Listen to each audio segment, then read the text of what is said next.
Ready? Hello! Welcome to Microbiology Journal Club. I'm Faz Alam. This is my co-host Danny Chan, and today we're going to talk about a scientific paper about COVID. Yes. Yeah. Welcome to our on weeks where we dive deep into the figures of paper that we chose. What was the title of this one De today? novo design of potent and resilient hACE2 decoys to neutralize SARS-CoV-2. hmm Yeah. So we today we went through and we go figure by figure to try to understand what's going on. Maybe we'll give a bit of background. And we chose this last week. And On every other week, we go through the news headlines and we try to choose something that would be interesting to dive into. And this one sounded interesting. It was sort of like a follow-up from the monoclonal antibody papers that Yeah, we had read that had like a little nod to this yeah. technology.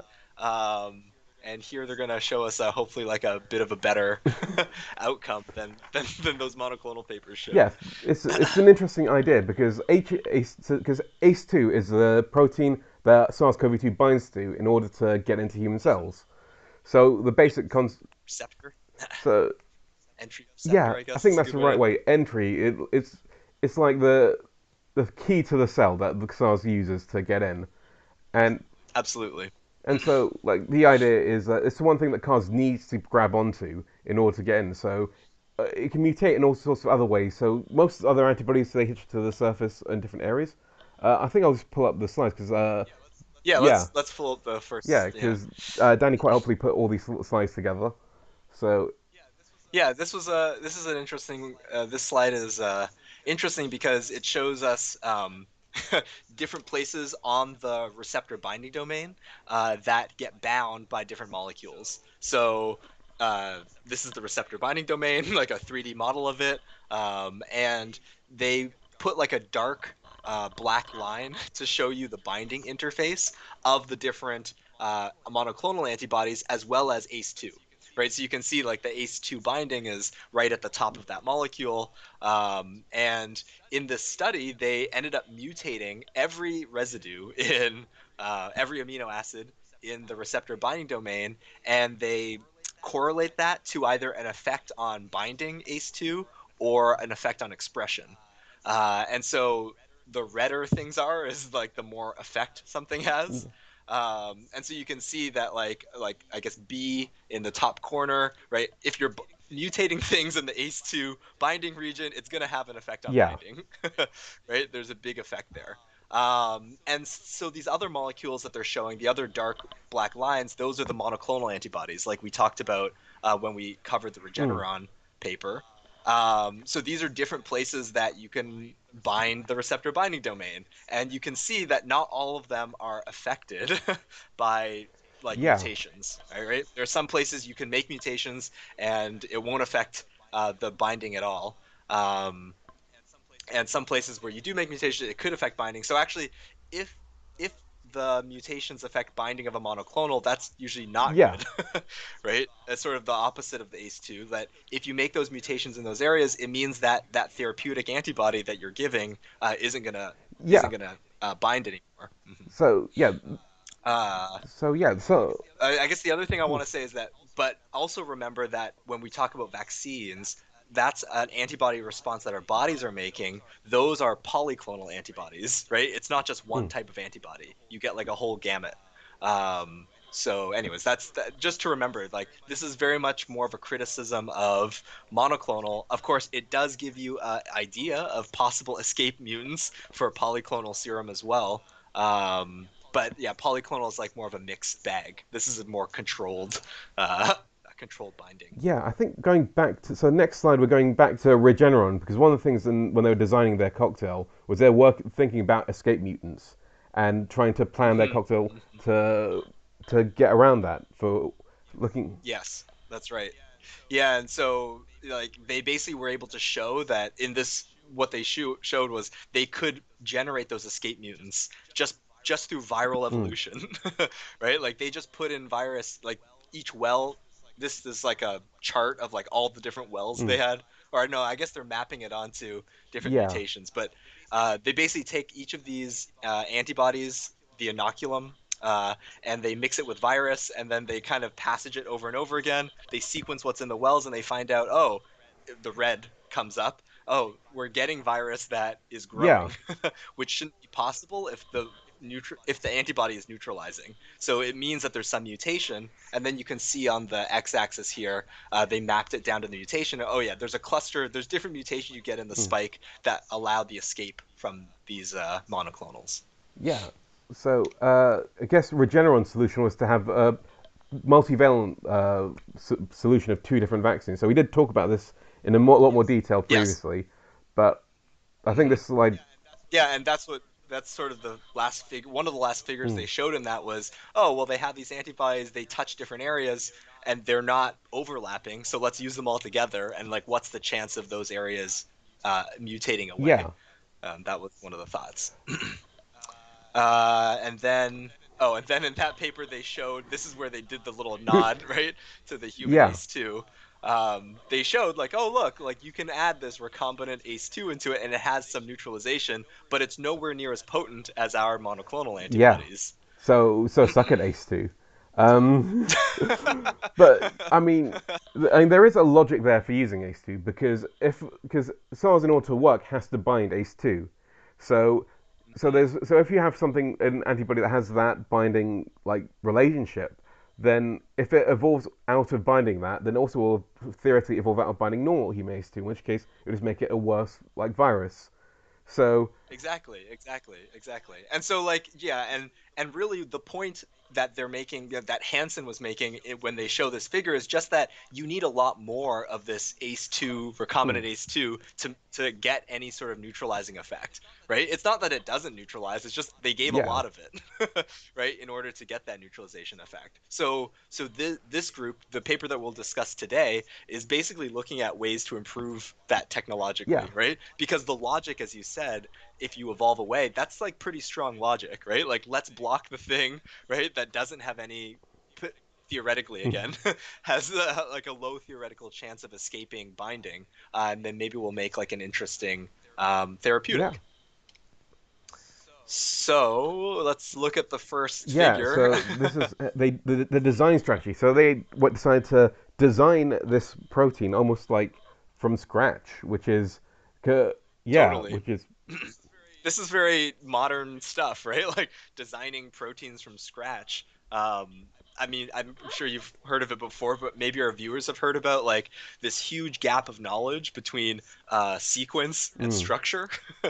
That just because you know the sequence of a protein, it doesn't really mean that you'll know the shape that it takes.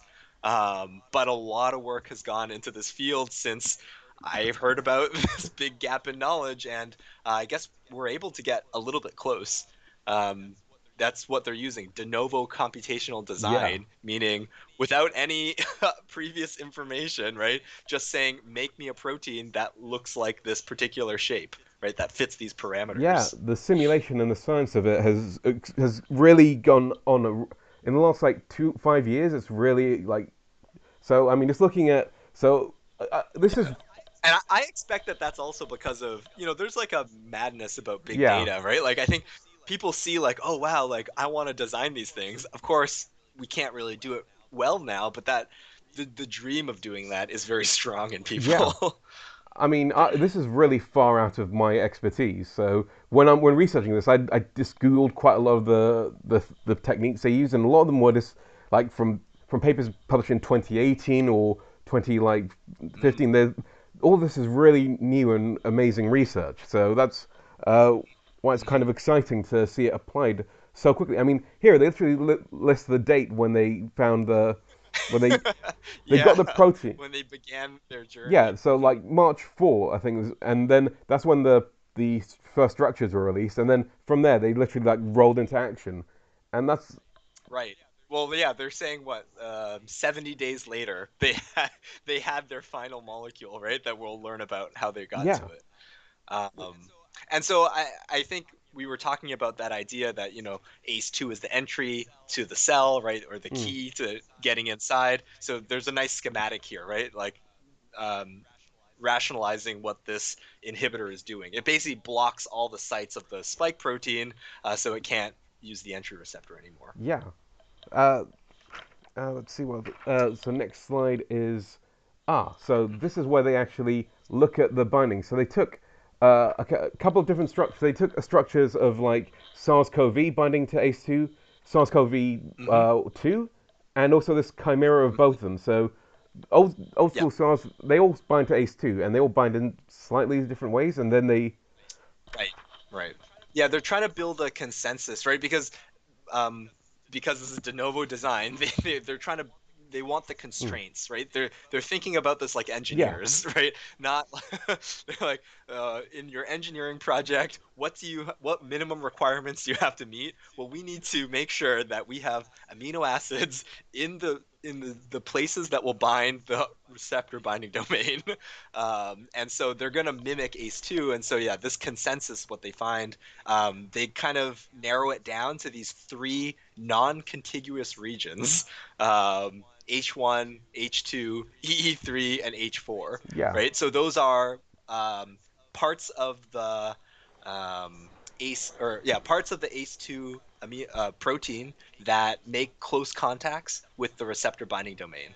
And non-contiguous, I think that means that they're not actually. If you look at the sequence of ACE2, it's not like they don't fall all in a row, right? And that's because when you fold up a protein, different spots can be in the same physical yeah, location. yeah, Okay, yeah, so that's their constraints. yeah. Let's see, Yeah, what the do they do? constraints are quite interesting because they did set themselves some. They needed to make sure that it also wasn't biologically relevant. So a thing that they were quite concerned about was that if they created a version of ACE2, Yes. that it wouldn't. That they want to make sure that it doesn't say bind to human cells and cause a bad side effect. And Yes, yeah. I think they tried to because ACE2 is a receptor that has enzymatic function, yeah, right, inside of the cell. So they avoided the catalytic sites, right? They like excluded. They didn't want any of that functionality to come into yeah, play. But of course, they won't be able to exclude the ability to bind other things in the mm, cell. But we'll see later that they use a screen to exclude those candidates, or to double check that their candidate doesn't cause any sort of adverse binding effects. We'll say. yeah. And the Or, sorry, can we look at 1B yeah, actually? I think that it's good yeah. to I start. think one B is. Yeah. I was about to say. Yeah, no, this is interesting because they actually take those binding elements and they switch them around in multiple different conformations. Like, Yeah. Yeah, I mean they don't care because this is just building it from scratch, right? They don't care as long as it fulfills some idea of hitting those interfaces. Um, the rest of the protein can be whatever else it needs to hold those things in yeah, place. and that's Yeah, and so the mm, magenta, right? The magenta in this, those are the pieces that are being designed by the computer, yeah, basically, automated through just giving the parameters. yeah, and you can see they're switching around the structure, and they get quite a lot of different structures out of that. Like 34,589 designs were generated. Uh, Thank you, computers. yeah, so I mean, this is yeah, because again, this is like part of designing for is like throwing stuff against a wall and seeing what sticks, and this is them defining like what. Well, I don't know if that's true for all design, right? I think that that's very true for design in this age Oh of yeah, that's computers. what. Yeah, Yeah, yeah, like I don't think that you would think like it. Let's say like oh, I want to design like a car, right? Like people like have principles, right, that they kind of put together, and that's very similar to this. They have yeah, principles, but then I guess like but I think that one of the reasons that it goes down this path of like creating so many candidates is because one of the powers of biology, why I got into microbiology, right, was the idea of doing mm. screens and selections, right? Like the ability to like try out so many different biological molecules in like single cells and then see what the outcome is. So like my thought is that part of this part of computational design in synthetic biology should take advantage of that. Should take advantage of the idea that we can iterate through many different cells, right, and see what's going on. And this is basically what this is doing. This is iterating through different steps. And I mean, if Hmm. people who are familiar with immunology will almost see like a version of like how antibodies are created, just mirrored in this paper.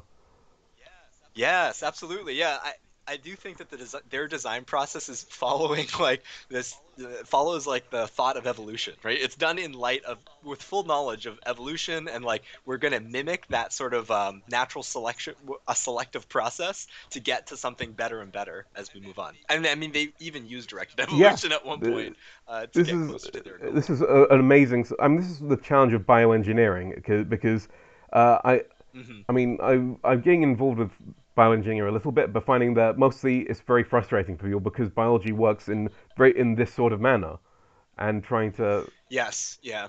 Well, it's like we don't know enough physics to model everything hmm, perfectly, right? I mean, that's what Rosetta is, I think, at its core. That's the software that they use to generate all of these leads.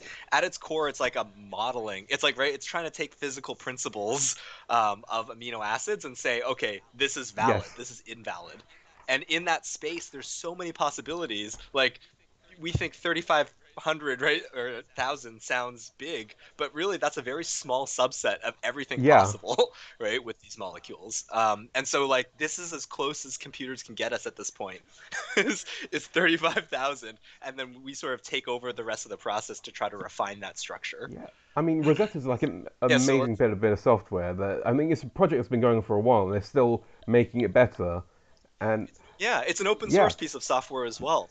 So if you're savvy enough, you can download it and you can grab the code that they ran, and you can see like how they got to the number of input yeah. candidates. I mean, that's amazing. They actually have half the like supplementary figures is their appendix where they show off all their code, which is, Hmm. uh, Hmm. I mean, for programmers that can be Okay, well really let's look at the yes, next yes, one. definitely Let's look at one one CD. CD. Oh yeah, this is how they screen out.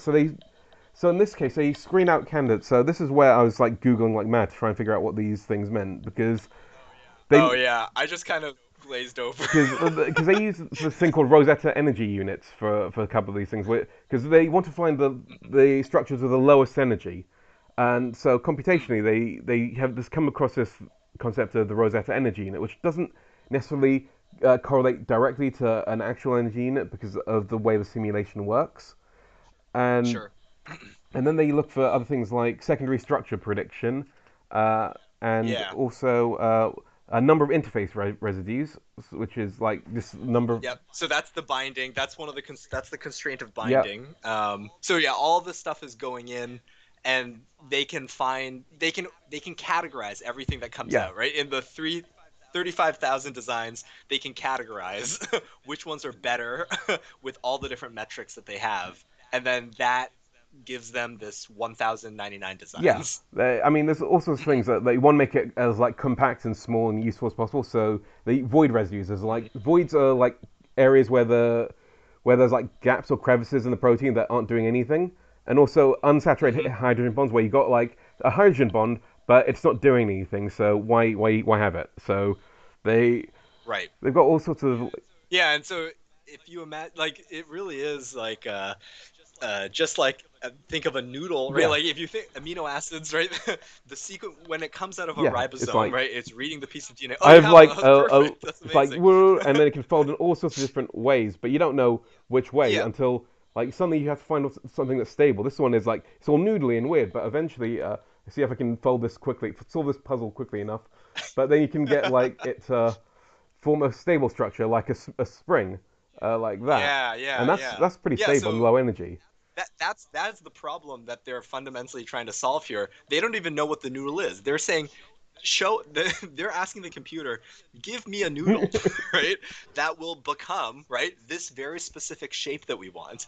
And so you can imagine there's a lot of possibilities in that space, and as you said, like there are some sort of criteria they can use, voids, how compact Yeah, it is, secondary structure prediction, does it make coils and yeah, sheets, right? There are some themes that we know about proteins.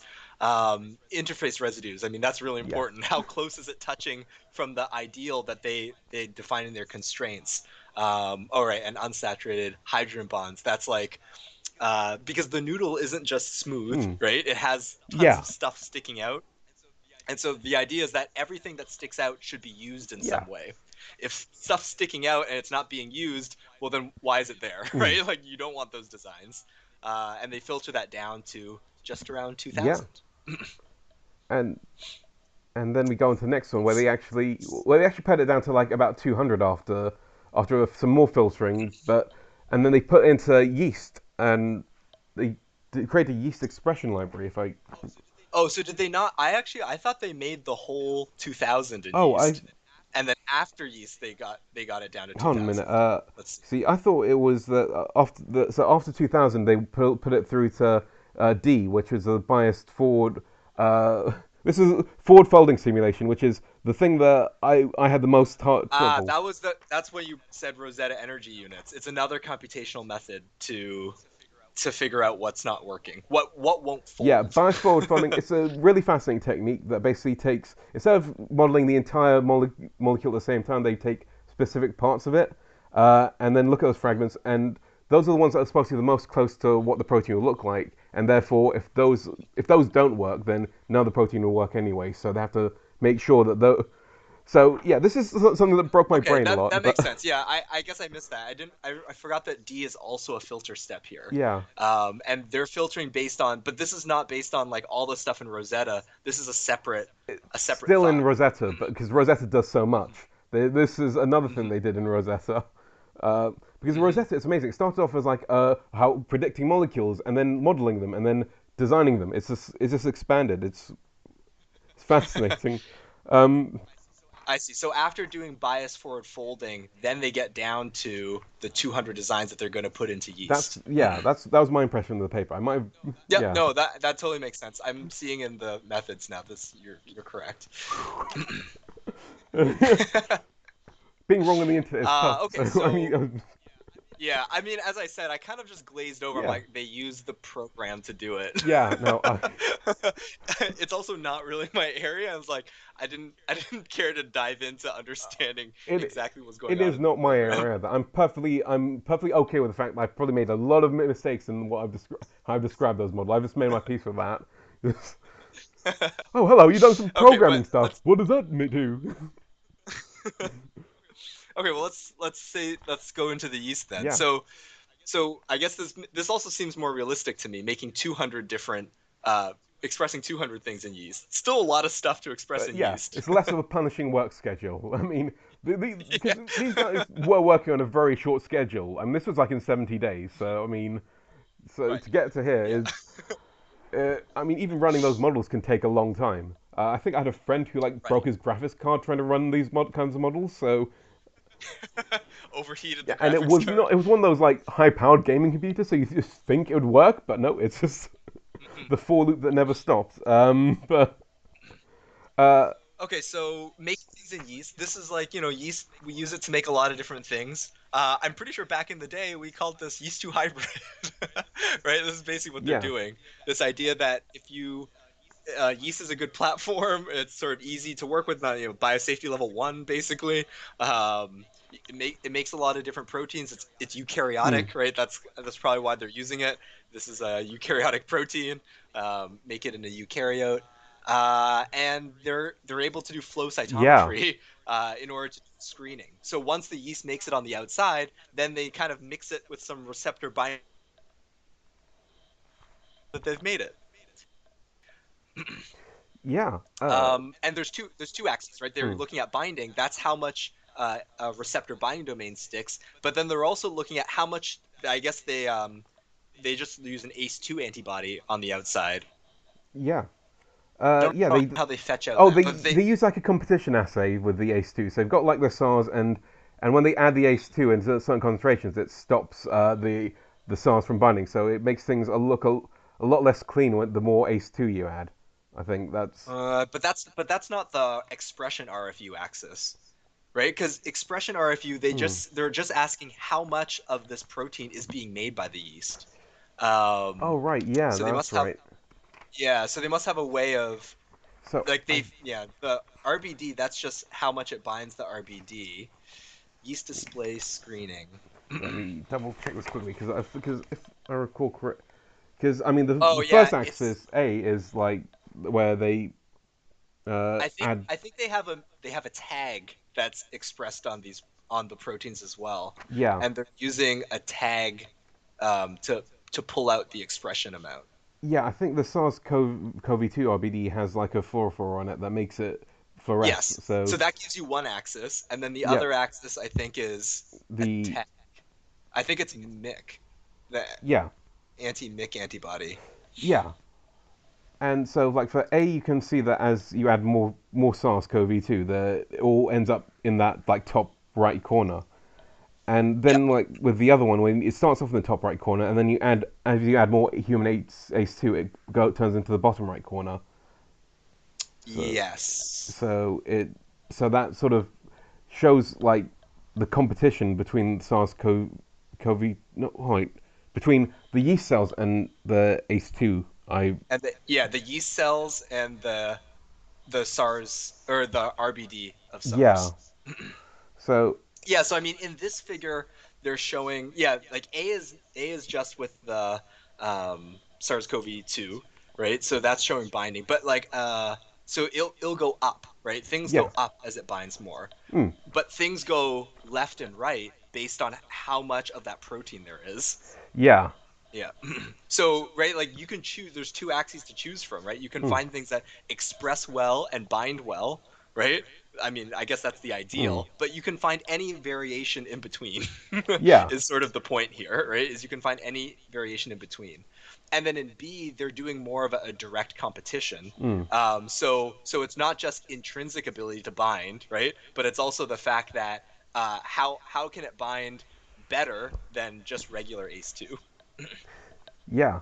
And Yeah. in C is just like the control, and E basically Well, shows C the no C is C actually I think isn't that SARS-CoV-1 maybe. no I Uh, thought it was the candidate they ended up choosing. I guess that doesn't make any sense. It's not that doesn't make no, sense. I think that's SARS-CoV-1 they use in C, where Ah, they okay. so they just show that SARS-CoV-1 for some reason doesn't bind this, which is an interesting sort of find. Not, I mean, I'd rather it would bind SARS-CoV-1 because then that would show that okay, it's got that it really is prepared for everything. Yeah, well, Um, when they made their constraints, right? Um, their constraints were done in a way that would say that, like, right, it should bind SARS-CoV-2 or classic SARS as well. yeah, Hmm mm, Let's see here. This is S. This figure is S3. yes, There's the so much in these. It's very hard to navigate through all of these figures. yeah. There's like over 20 like supplementary Hmm figures, I believe. So it's Yeah, no. So C is they actually only used one of their. They only used their CT445. yeah. Oh, So these are all these are CT4. all CT445. We haven't gone to the so CT445 is their artificial kind of ACE2 like version. That them there are more CCs we will get to. Um, Yeah. Wait, but yeah, this is so they already chose. So like from E, right? So E is the first thing, right? E yeah, is from all of the 196, right? What things express and what things bind yeah, to the RBD. And from that one is chosen, CT455, right? yeah, And then that's what we see in A, B, and C here, right? Is them running through that particular yeast strain against a gamut of concentrations. yes, Okay. yeah, And so the one that they ended up choosing, right, doesn't bind SARS-CoV-1, but that yeah, doesn't mean in the mix of 196 designs they don't have things that might bind SARS-CoV-1, mm, right? We just don't know. They didn't show it to us. yeah, Okay, uh, so from this they've done basically a preliminary characterization of a protein that they made in Rosetta that's sitting on the outside of yeast that yep, they know binds SARS-CoV-2, right? And um, it seems if you get enough human ACE2, it won't bind anymore. yeah. Yeah. Which is because since like human cells are kind of got a lot of it human ACE2, we want to make sure that it can Yeah. compete against it. Yeah, but this is their candidate, right? So like this is just to choose something. Yeah, They're gonna try to improve it now. yeah.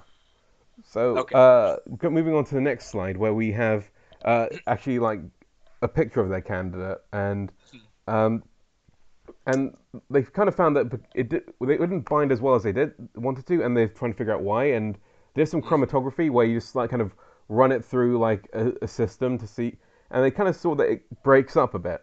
So F kind Yes. of shows that there are multiple peaks of where it just like breaks up into oligomers. So Yep. it's not entirely stable, Well, not breaks up, aggregates, right? aggregates in different. Aggregates into oligomers. Yeah.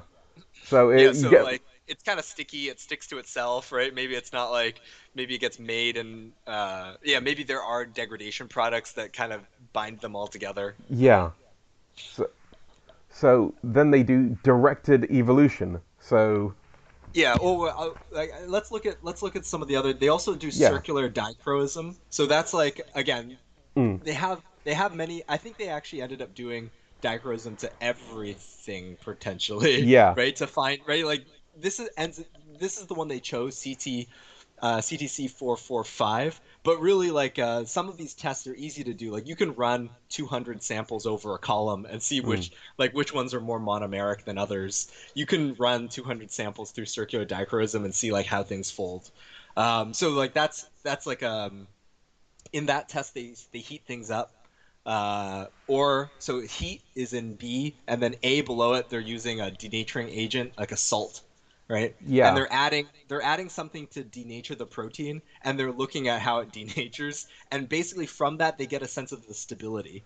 So Yeah. you had mentioned before that they were using like Rosetta energy units Hmm. and some other computational things like hydrogen bonds. Those are all predictions of proteins, right? Before Mm. they even be made. But they do have techniques to measure those parameters as well, right? So things that denature less over temperature, things that denature less over adding the denaturing agent, those things are more stable. Thermal recovery is like they shock it and then they pull Yeah. back. They shock it, they pull back, and they see, oh, is the protein coming back together in the right shape, or is it staying in in a denatured form? Yeah. And the physical principle there is denatured. We keep saying, right? That means like that's going back to the noodle example, right? That's saying like the noodle's not coming back into like a compact shape, right? Yeah. It's opening Oh up. no. Yeah. Yeah, and when things open up, it actually changes the parameters that you can measure by polarized light. And so they're just seeing like, oh, it's like they can tell not by seeing directly. This is not like structural evaluation or anything like that. Just by seeing the properties of the mixture, how it reacts to light, you can tell like how folded things are. As long as Yeah. the mixture's pure and it just has your protein in it. Because the idea is, I think, with circuit, it bends light, and it should bend Yep, light. If the structure's the same, it should bend light in the same way. But if it's slightly that's different, right. then it bends light differently, and Yes. it doesn't literally tell you exactly what shape you're going to get, but it does Yep. tell you Just about that the it's not shape. going back to what it was before. Yeah, Yeah. and so like with the temperature of things, you just want to make sure that at the end of it, that line's going to be the same as it was what it was at the before.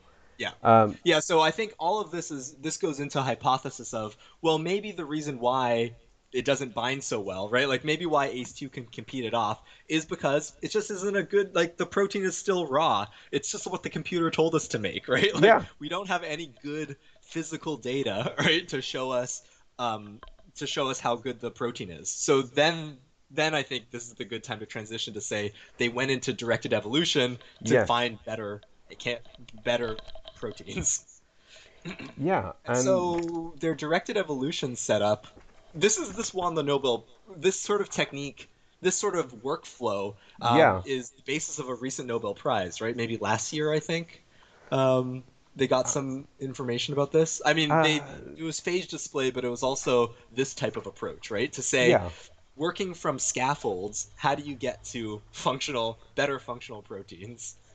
yeah. And instead of going, they used like gene morph 2, which is basically like a polymerase that's a bit dopey, it and the thing is, Yep. the reason why it's good is because like if you try to use other nucleotides, it can bias things, but having the polymerase have something in it that means that it can distribute the mutations in an even way, so that you Hmm. don't kind of bias it in. So because of that, they can develop like a library of different mutations and then screen that. Yes. Yes. Yeah, so really fascinating stuff. I mean, we worked like I love the interplay here. Like I love when things as you said people familiar with immunology may see parallels, right, in biological Yes. processes and Yes. this engineering process, right? But in some ways, the computer, that is our somatic diversity, right? Yeah. That's like what we have in our cells. Like we use the computer to generate us a library of things, right, that exists. Then Mm. we chose something that worked well from that library, and now we're going to go back to the drawing board and do the hypermutation. We're going to go in, we're going to grab that candidate that we have, and we're going to treat it with this terrible polymerase that introduces errors all over the place to make a new library that we're then again going to pass through the same tests to make sure that they bind well to our receptor binding domain.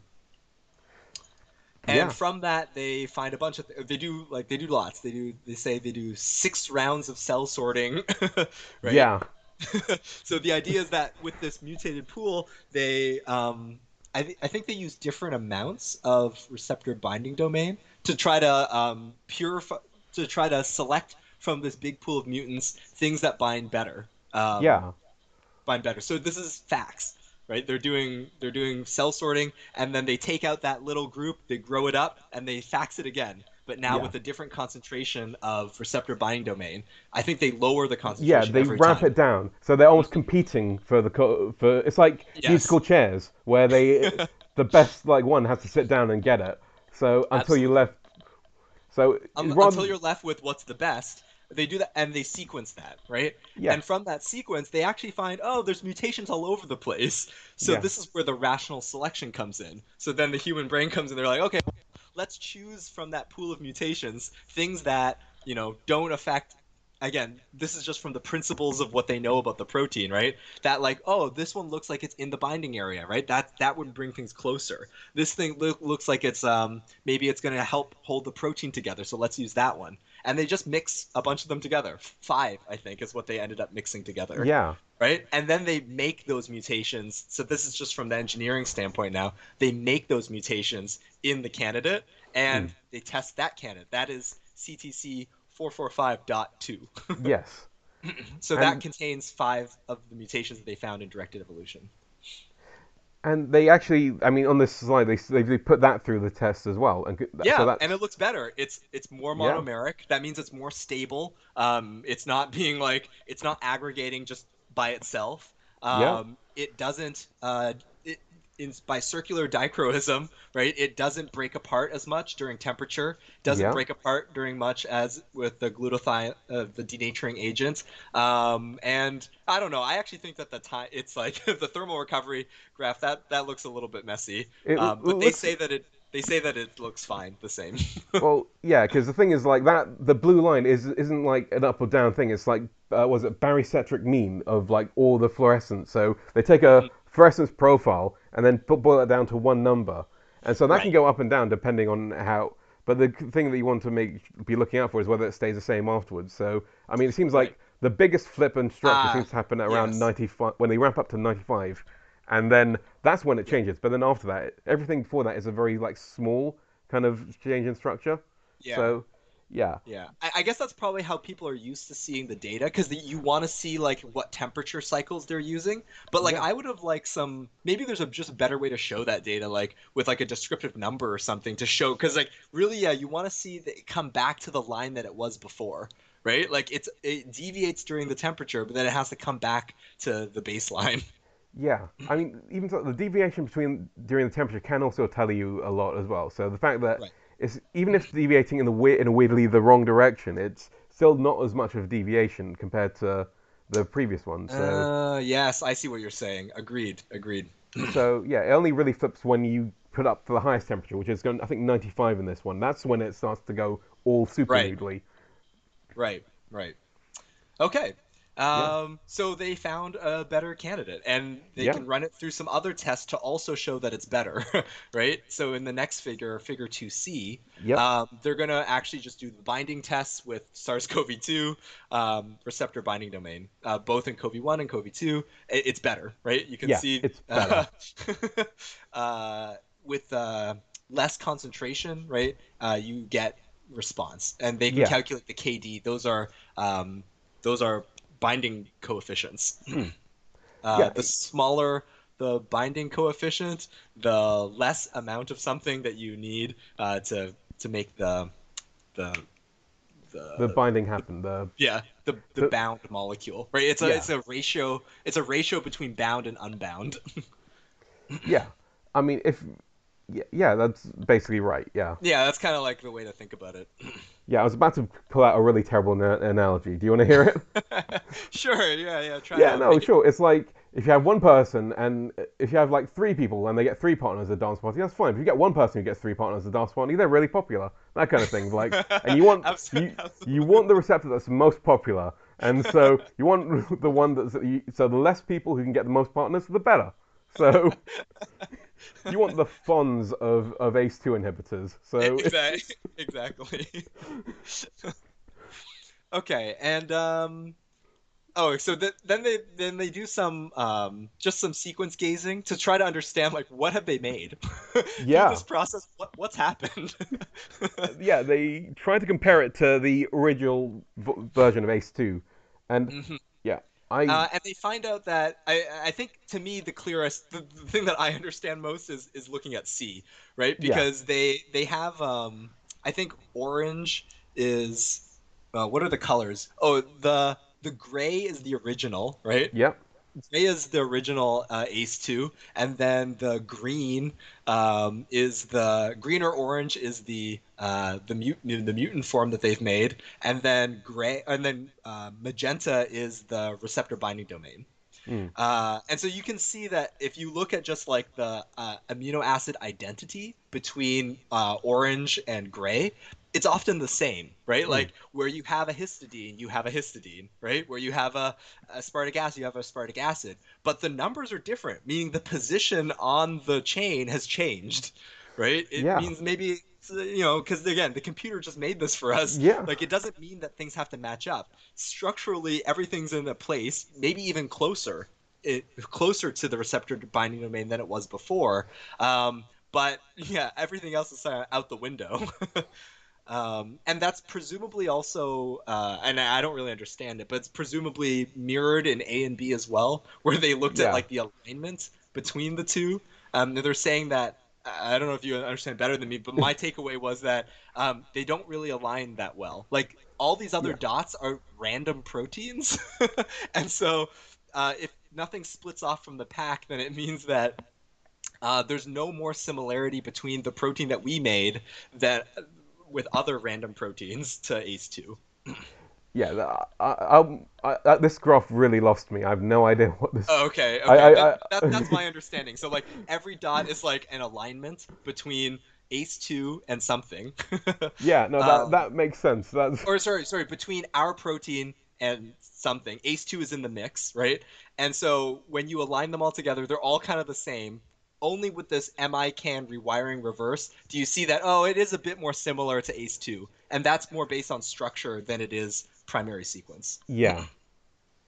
Okay, Yeah. so That makes anyways, sense. they've made Yeah. something kind of totally new, right? Is Mm. what they're trying to say. Yeah. Totally new, but it still is similar enough that it can bind ACE2, and you can really see that when you investigate that binding interface. Mm. Yeah. So move on to the next slide then, where we look at that binding interface. Uh. Oh no, are we No. looking Wait. No. at Hold on. we're looking This at is two ABC now? two ABC. Sorry. So we're looking at So now they do a little. This is like a second part. Again, Yeah. this is something that humans can do. Maybe two of these of these domains will be better than one. Yeah, that makes sense because 1 + 1 = 2. I get this. This is science I Yeah. understand. And I think another reason you might expect this, or another reason that it could be good. I mean, they don't test it here, but if you think about the spike protein is a trimer. Mm. And so there's Yeah. actually a lot of receptor binding domains in close proximity. So even irrespective, it might have a better effect. But they're not doing trimers here. Again, they're just looking at the stability of stuff, and it looks better, right? They Yeah. can use less. They get binding. It It's works for actually more SARS. stable for some reason. I don't Yep. know. It also works for SARS-CoV-1, which is also quite good. I mean, Yep. so I mean, it shows that it can bind. It just depends on the situations and how. Yeah. So I mean, I So think from just seeing this data, where my mind goes is like, I guess adding more together also means like you're just having more of these molecules tumbling around, right? So yeah. like just having the possibility of like grabbing onto this molecule is good. And you can imagine once it's grabbed on once, then maybe it's more it slows down. You can like grab another. I don't know, something like that. I mean, it's a way of doubling the concentration of your protein without actually doubling the concentration of it, because Absolutely, you're absolutely. basically doubling the amount of interactions it can have without having to increase the number Yeah, of. yeah, very much so. Okay, and so here I just pulled this one out of the Yeah, supplementary because I think it shows you a good progression, right? Like the table shows a nice progression from when they have original ACE2, you can see the KD kinetics, and then as it moves to the duplicated version, it's getting better, right? The numbers are getting smaller. yeah. And the thing you want to have is it be smaller than the human ACE2. You want so that Yes. kind of shows that it can outcompete it. Mhm. Yeah, so already just not even thinking about the end. By this time, like their workflow is really showing results. Yeah. They're able to get something that binds better. Okay, let's move on. Okay. Oh, here's where we said before, S11. This is where Yes. they it binds better, but what if it binds other things that ACE2 binds? Yeah. Exactly. Right? Because it looks like ACE2. It may not like have the identity of ACE2, but it looks like ACE2. So they're afraid that it might, activate things in the human body. So they use a screen basically of like a Mm. bunch of human proteins, human exon proteins, and they just say, does our thing that we made bind to those? 21,281 21,218 proteins and protein isoforms from the human body that were checked Hmm. to see whether, and Hmm. they kind of found only like maybe four that Yeah, has there are some like a binding. few hits. Like so, the orange is the receptor binding domain. So that's the Mm. thing they want to bind, right? So it makes sense that's high. But you can see there are a few that also have like a Z score that's a little bit higher. But Yeah, when they pull out those candidates and they do a binding assay, just like they've been doing with the receptor binding domain, at the concentrations they use, they don't get any binding, mm. right? And you can see these are micromolar concentrations. I'm pretty Yeah, sure they were using nanomolar in their when they were figuring out the binding kinetics. So they're blasting this, right? Like we'll never use micromolar concentrations if we have such a powerful binding protein. So like even at these concentrations, they're not binding these other human proteins: QDPR, KCN, AD1, and CLEC yeah. 110. So I mean, one of them is like sorry, one of them's synthesizing some amino acids. Another one's a potassium channel, and another one is a C-type lectin. But Mm-hmm. yeah, there's Right. uh, So you could imagine though that if this ever went to clinical, right? This is all preclinical work. mm, If this ever went to clinical, you would be looking for adverse events that mm, would occur from this potential binding event, yeah, right? Because maybe, right? You don't know. That's something that you yeah. could think about. But seems like it's pretty good. Uh, So they're gonna go and tell us some details about yes, how does this so bind exactly. yeah, so they do cryo-EM, which Hmm. is where they take images of the protein at a microscopic level in different conformations and then Yep. sum them all together. Yes. Um, Yes. Yeah, so this is just mixing protein together with the binding thing. It's tumbling around in space, taking snapshots, and then using the magic of our favorite tool, the computer, we we rebuild that structure based on those yeah, images. building a picture of the images, like picture of what the proteins actually look like in culture and how they Yep. bind to this C445. Uh, which is amazing because then they can actually test how close it is to what their actual idea of binding is. Mm-hmm. Mm-hmm. And they're using trimers here, right? And Yes. yeah, So so this is Spike. This is not just like all these tests they've done so far was just with the receptor binding domain. mm, But now we actually have it in context, right? mm, Of the rest of the protein, and they find a whole bunch of different places it can bind to. yeah, Hmm. it has multiple. So you can see like the side view and the top view, and it's looking at where all the. So it uses the one with the two arms on it, the CCC 445.2, right? Or oh no, they No, don't. this is just the single one. Yeah, Oh this is right, just the single monomer. and I think they never you could imagine they could do. basically the monomer is the same, right? Like it's just Hmm. conjoined by something. So like the binding shouldn't be different between the monomer and this one.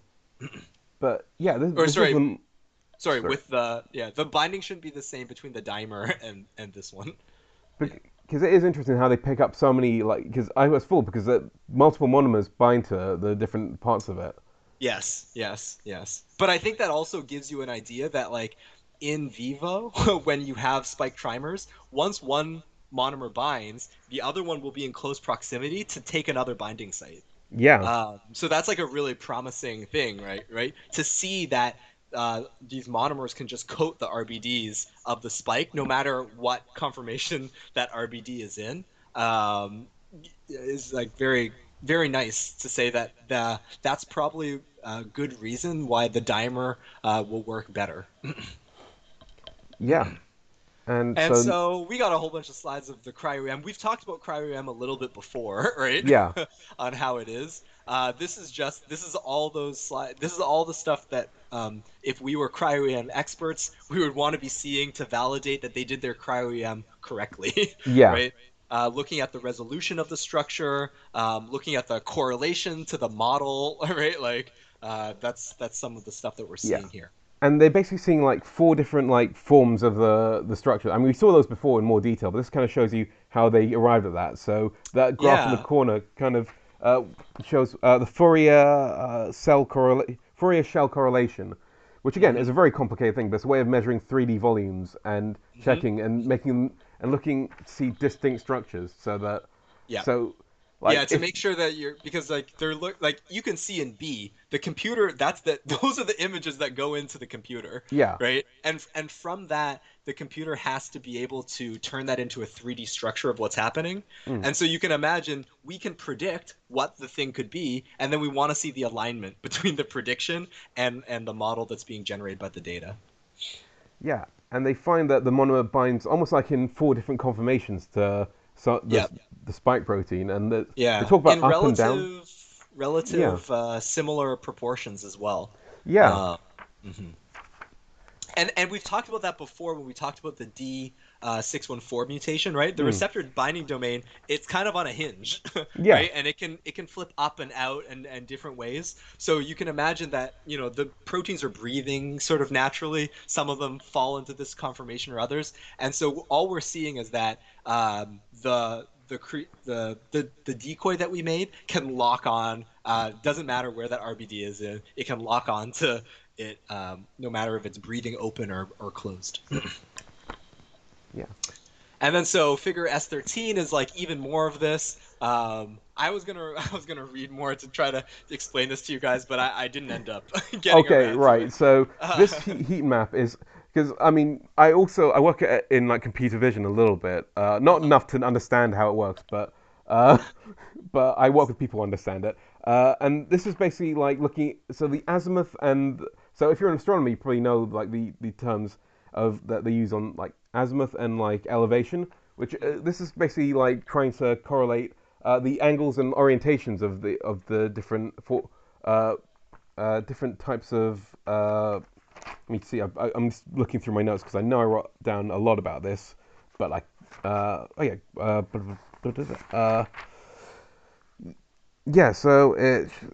So yeah, they basically looking at the Euler angular distribution plot. So looking at the angle and elevation, how often they're in a certain conformation, and you can sort of see that for some of them, the most common conformation tends to be in one, and some of them seem to have multiple so those different red like Mm. plots kind of I show see. Yeah. those So poses. from the all the structures of the states that they have, right? You can calculate these angles, right, of like Hmm. where the proteins would be, and then that's what allows them to bin them into these four states, right? I know Yes. that this is supposed to support figure S12, Yeah. right? Like it's more of like how did they get to this idea that there are four different ways of it binding? Okay. Yeah. Okay. It's Good enough for me, actually, yeah. really. Again, this is like brand new technology. Literally, the only looking at this up on Wikipedia is almost impossible. Trying to find anybody to explain these graphs is very difficult. So, So it's Yeah, if you have friends who are structural biologists, please refer them to us. Like it'd be wonderful to hear some opinions, right, and get yeah, some more detail on how to conceptualize this data. But for now, we'll say I trust what they've done, yeah, that's and it seems like it checks out. Peer review said it checked out. I agree. yeah. And So in Figure 3 EFDH, basically we're just taking that computational model that they found and we're aligning it with what the prediction would be, and it looks good, right? yeah, so this Besides is some a, rotations, it mostly is fitting together how we would think it fits together. yeah, this is great because this is them checking their calculations on like how they predicted the model when they created it, and then Hmm. pulling that together with the CryoEM data to see like mark Hmm. up like their simulation, like how well did we do really? Yep. Um, Yep. and they did Yeah. really well actually. I think that's really close. I Yeah. mean, I mean, in some ways, it's just nice to say that the computational fit is like matching, right? Like Rosetta is it's a comment on Rosetta, right? It's mm, saying like Rosetta is outputting something that matches reality quite closely. yeah, Yeah. Okay. And then okay, so oh, now so now they're going to interrogate a little bit more on how does this all work, right? And mm, what space do they have to play in terms of improving this design even more, right? That's what they want to know. mm, And this was similarly to the very first introduction slide that we did. They're using deep mutational scanning, so they just go in and they mutate everything. yeah. They take every single like base and they replace it with every single possible base that could possibly be. Yep. And then they make all of those in yeast. They make all of those potential CTC 4452s, and they see how well it binds to receptor binding domain. And that is encoded in the color of this graph. Yeah, So the more the more blue we see is the more it binds. The more red we see, the worse it binds. yeah, And and then all the black is mutations that just resulted in no protein. yeah, um, Okay, and from it they can. So it's very complicated to look at, yeah, but when you map it onto the structure, they give us some observations. They say that if you mutate things in the core, right, in general that might destabilize the protein, and you don't get as good of a binding. yeah, But if you mutate things on the outside, there's flexibility there. You can mutate things on the outside a little bit. yeah. And also they pick out some mutations that actually make it bind better. So that's Mm-hmm. something for them to explore in future, perhaps. Mm-hmm. Um, and the next slide, they do the opposite. They work with the spike protein and Mm-hmm. looking at the other end of that binding to see how Yep. deep mutational screening can affect that. Yeah, It, so if we mutate the spike protein, does it? This is basically looking for the mutants. So again, they're mm, recapitulating a lot of that stuff that we saw in the introduction, right? So they're saying like, okay, well, let's get a sense of how well our candidate stacks up to potential escape mutations, mm, and also how well can we design things to bind better. mm, To me, the best summary of what they find is in C, right? Along the x-axis, they're saying binding to ACE2, right? Along the uh, along the y-axis, they're saying binding to our CTC or 445 CTC two. 455, and then every dot is one of those mutations, Yeah, right? And so the idea is that a mutation that inhibits the ability to bind to ACE2, if it correlates with the ability to bind to our molecule of choice, it's going to fall along that x equals y axis, the diagonal. And that's generally the trend that you see, right? yeah. You But basically what's oh sorry, and I was going to say like what you want to see is like stuff that's either going above that line or because if it's above that line, that means it's binding better than ACE2, and if it's below yes. it, that means it's binding worse. So if you're getting things coming towards like the top left corner, looks good. Going towards the bottom right corner, that's in the danger zone of escape mutants. Right, right, absolutely, absolutely. Well, so yeah, so the first thing I described was the trend, right? To say that Mm. they're related. That's the theoretical Yeah, thing that we said at the very beginning. But yeah, yeah, that what you're saying is now let's look at each dot individually, and based on its deviation from that theoretical line, right? It tells us something about what that mutation is impacting, yeah, right? You could have the case where a mutation allows it to be better bound better to CTC445, but Yeah. worse to human ACE2, Yeah. right? um, uh, for the receptor binding domain, right? Mm. You could also have mutations that let it bind better to human ACE2 and worse to CTC455. Those are escape mutants, right? Those are Yeah. Those are escape bad. mutants. Yeah. And so actually, I guess what's interesting to see is they have zero, right? And so Yeah. really you're looking at those quadrants that are above zero. Yeah. Are the quadrants that we're interested in. Because everything below zero, basically that just breaks the protein to bind to anything, Yeah. right? Is a good way to think about it, right? So quadrants above zero is what we're interested in. And Um, and specifically, when you think about designing the protein, things that bind better to the CTC445, right? Those are places, or those are places that if we could find the correlating mutation in CTC455 to mm, that domain, that could be a place that we should make a mutation to design a mm, better CTC 445. Um, so like they don't end up doing that, right? Like they don't give us, like, this is just the raw data. I think mm, it's just a really complicated process mm, because moving forward from this point, you could imagine them trying out some of the mutations, right, that they identified in Figure 3, and that in Figure 4 they have a good rationale to say it's not gonna be part of the escape pathway, right? And then try to make that mutation and then test it if it still works well, right? This mm. is like the place, but they don't play with that, right? They brought us to this point. They give us some information. They're saying there is the possibility to do further mutations potentially to improve the profile. It might have to trade off with escape mutants, and we have to take that into consideration. So S14 is like the more detailed version of C. So C Yeah. is basically the average of all of these graphs together. But really, it's the result of when they did the mutational analysis, they actually used different concentrations of receptor binding domain. And so there are different, basically at different concentrations, you see different effects, right, Yeah. of those mutations. So I mean, uh, yeah. I mean, it is interesting how at some like very low concentration, it looks like CTC does outcompete ACE2 quite a lot. yeah, But in terms of absolutely. mutation, Absolutely. yeah. Yeah, So that there aren't as many escape mutations.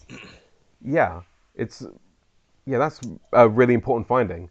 hmm hmm Okay, moving on. 5A. Yeah. Oh, Now, so yeah, so that sort of ends their design process, yeah. right?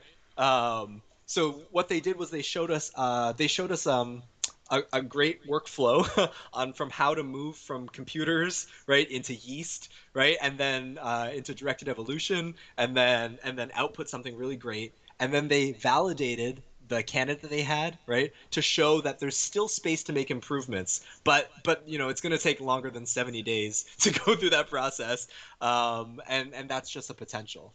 But we want some. They're going to tack on some great biological relevance for us, right? Because as of now, all we've been looking at is yeast that has this protein on it binding to SARS-CoV-2 receptor binding domain, and the protein expressed by itself binding to receptor binding domain. But how does that impact infection?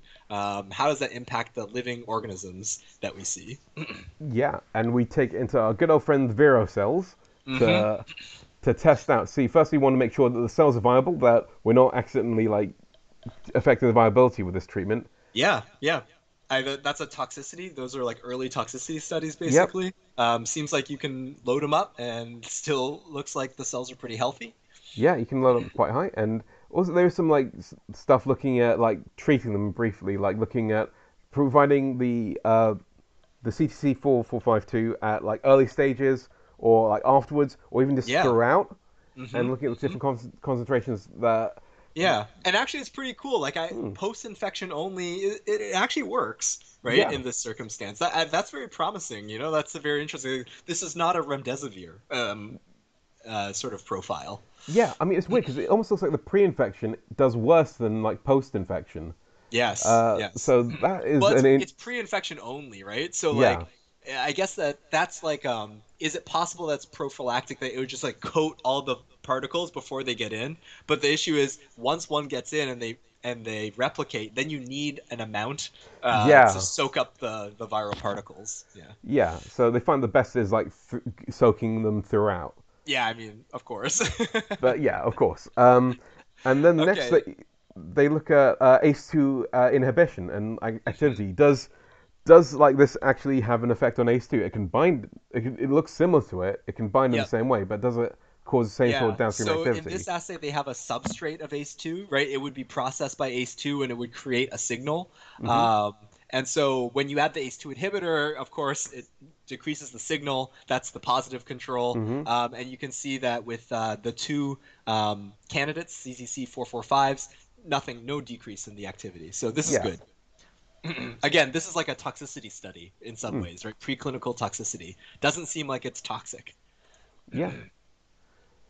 And Um, and then we're gonna do our old friend, the neutralization. Oh, I guess this is like S17. a variant of neutralization, Yeah. right? S17, because they're instead of looking at this is easier, right? Instead of doing PCR to see the virus, they just see do the cells look funny, are they dying? Yeah. I really don't like this because he's going like, "Hey, it looks slightly no less normal." I mean, what does it even mean? Like, Yeah, yeah. I there's mean, like back in the day when people do like screening for viruses, you yeah, often look at CPE, right? Like yeah, especially if you're looking at novel viruses, that's a way that you go against.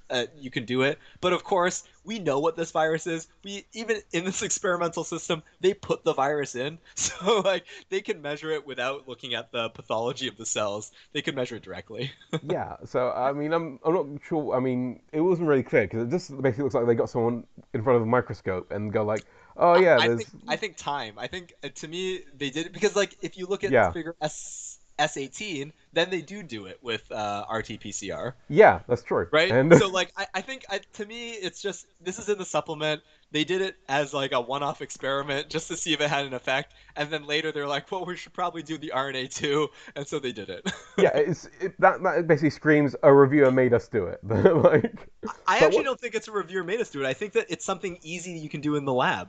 Okay, Like, I actually think that they maybe screened more than just CCC455 through this, right.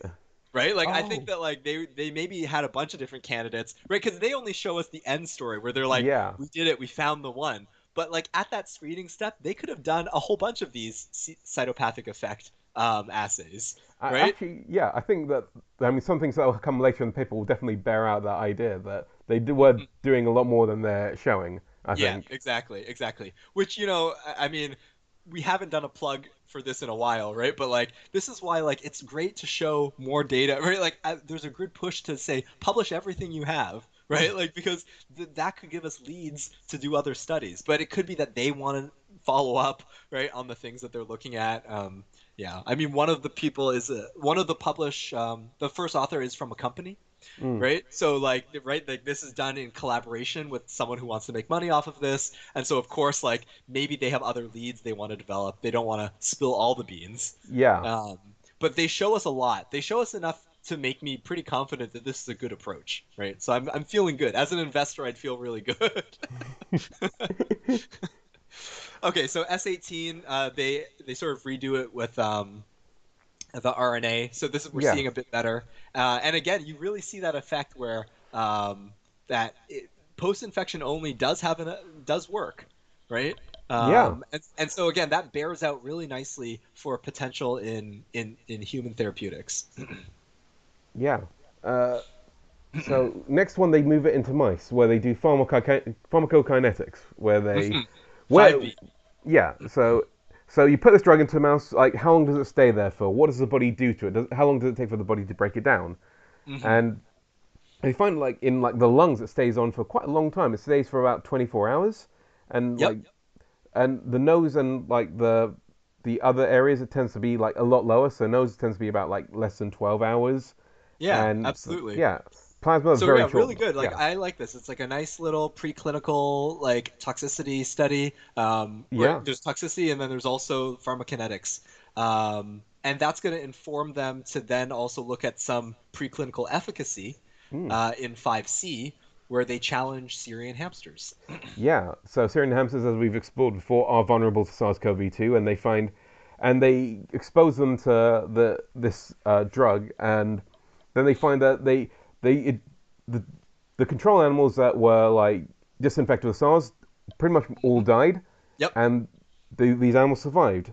I Yeah. mean, admittedly, like their weight dropped a bit, so they were still sick. I mean, from their Yes. pathological evaluations, but so it wasn't all cure. But it was still like the important bit was it worked. Yeah, Yeah. yeah. I mean, again, these are just models, right? And these are Hmm. importantly as well preclinical models done in a Yeah. really small amount of animals, I think.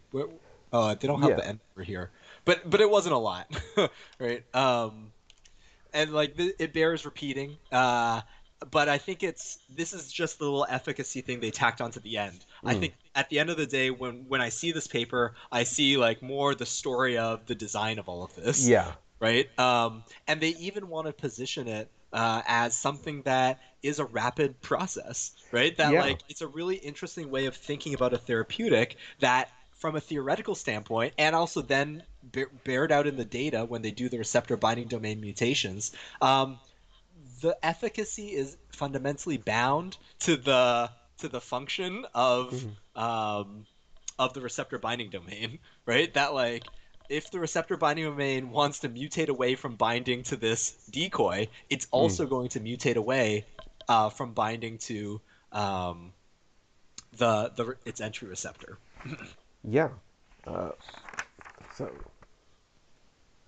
so yeah.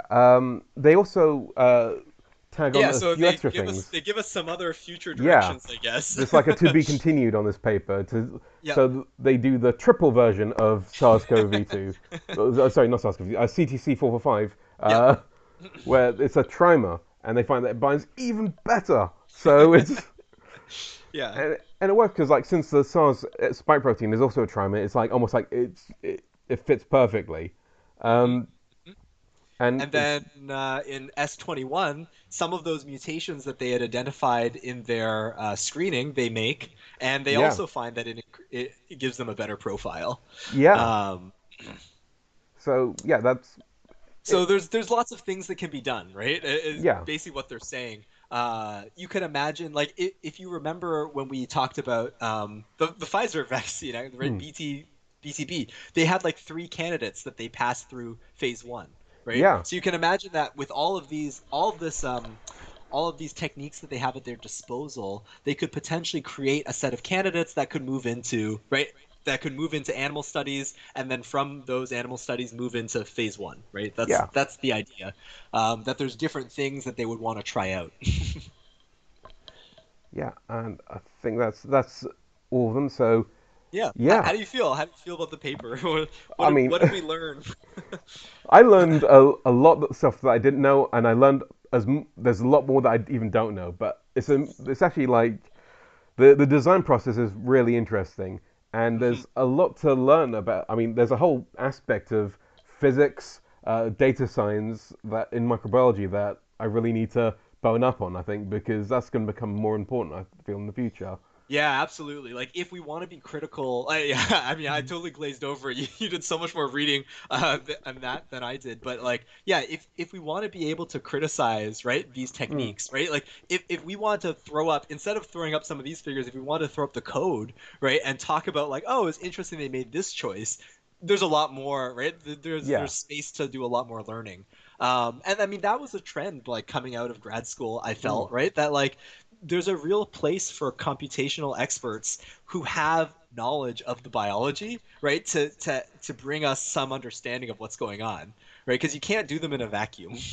Oh yeah, I remember like one of the things we that was a big thing at my university was like biologists sneaking into physics labs and going, "Hey, do you want to be the 50th author on the Large Hadron Collider, or do you want to be a first author on a paper? Come to biology. Come to biology." Like, and 50 years ago they did the same to chemists and go, "Come to biochemistry," and they and Absolutely, so that's kind of absolutely. one of the things that biology does because it affects so many different things that we just go into other disciplines and go like, "All right, nicking you, Yeah, yeah, come join absolutely. us." Yeah, and I think at the end of the day, that's also driven by that whole application thing, right? Like Yeah. the only reason that this paper is organized the way it is because we're going after an application, right? Yeah, And so when we're thinking about those types of things, there's a lot of creativity to be leveraged from other fields, right? And insights from other fields. Like, for example, when they talked about this mutational space, right? And they were saying, oh, there's some mutations that increase binding and some mutations that don't. Why? Right? Like, yeah, why do some increase and some do not? And somebody who understood maybe a bit more physics, a bit more biochemistry, they could come and comment on that a little bit better and help that rational design process. yeah. I mean, I went into biology to escape maths, but now maths is so important to biology. Like Fourier equations, like barocentric means, they're all things that are like Yep. require like some sort of understanding of like and it's But that's interesting. not to say that Yeah, like you have to do maths to be good at biology, right? yeah, Because that's there's true. still a big space for like, this paper ends on showing us like a very small section of biological relevance, right? Yeah, But to move forward with this technology, there has to be a lot more of that data. Right? Like we need a lot more data in animals, in the mechanistic things that are going on, right? To move us forward in this therapeutic. So I mean, there's still space for that as well. We don't have to feel yeah. so left in the dust. Oh yeah, no, I'm not. I'm just thinking, like, if I did my microbiology degree over again now, it'd probably be completely different. But then that's a sign of a really advancing field, though. So Yeah, that's in the absolutely, end a good thing. absolutely. And I think maybe a nice like ending point would be it also shows us the collaborative nature of science, right? That like you don't for doing important work, you don't have to understand the whole thing, right? You need Hmm. to be able to understand enough of something, right, to interface with it and understand how it's impacting you, right? And then you have to bring your own sort of expertise to say like, okay, well, like this is the experiment that I think that we should be doing to further bolster the point. Yeah, I think that is a good point to end on. So I hope all our viewers at home have enjoyed this, especially the ones who know what about this stuff that's know more than us. Then we hope that you'll come up in the comments and tell us how terrible we are. But Yeah. well, Or I mean, reach I out. am. I think people Yeah, should reach out with questions or like definitely. further questions they have or like observations that they've seen in the Yeah, paper. Like we haven't done a very good job about this, but we have a Twitter, right? We have places you can contact us. Please do. yeah. Uh, We've we featured we on will try to FeedSpot. respond. So we're featured in the top microbiology YouTube channels on FeedSpot now, which is a nice new Amazing. thing. Yeah. So Yeah, maybe some people will find us through there. yeah, Yeah. We'll be back next week with microbiology news, where yep, we try to choose a paper that we will end up diving in, just like this format. yeah. We might talk a lot about vaccines. Yeah, Anyway, goodbye. great chatting with you. Great chatting with you.